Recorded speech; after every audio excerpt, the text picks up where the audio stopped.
Strange Adventure. Buck Davis and Bob Drake sat with their coffee before them, matching dollars.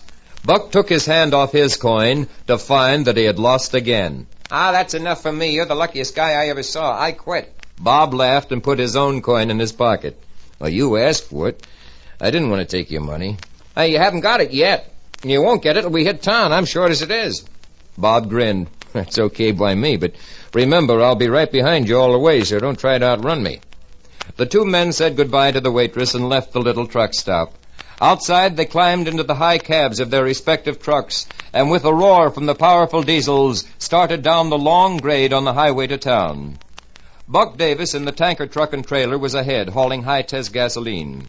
Bob Davis behind him had a load of pipe. At 3 o'clock in the morning, the road was almost buoyed of traffic, and they ground on. The heavy trucks were held back on the steep grade by the gears. If they should jump out of gear, it would be almost impossible to stop them. With heavy loads like theirs, the brakes would soon burn out, and the trucks, with nothing to hold them back, would go careening through the night to end in a crash. This stretch of highway was one of the most dangerous on the run. It ran for miles straight as a string, and then at the bottom took a sharp right-angle turn. If a driver should misjudge his speed, there was nothing to stop him from hurtling off the road, perhaps to his death. Bob Davis grinned to himself in the darkness of his cab. Buck was his best friend, but by no means a fast man with a dollar. He hated to lose, and Bob knew that he might even have to work on him to get his 10. So he settled down to the monotonous grind of the long haul, his eyes on the running lights of the truck ahead of him. Suddenly he sat up. Buck in the tanker ahead was increasing his speed to the danger point. Bob muttered to himself, "What a trick to play on a friend."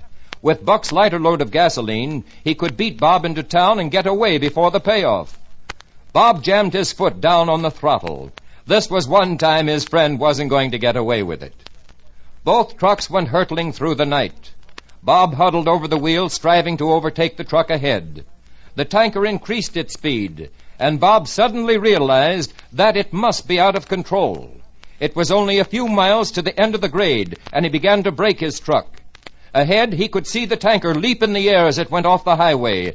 The moment he came to a stop, he lit running from the cab. The tanker was turned over, and a small tongue of flame licked up. Bob rushed to his buddy's side.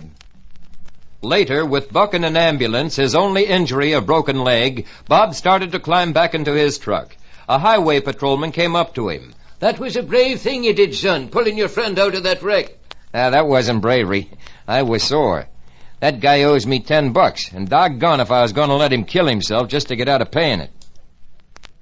This is Pat McGeehan saying goodbye from my writer Charles Crowder and inviting you to listen again to another tale of Strange Adventure.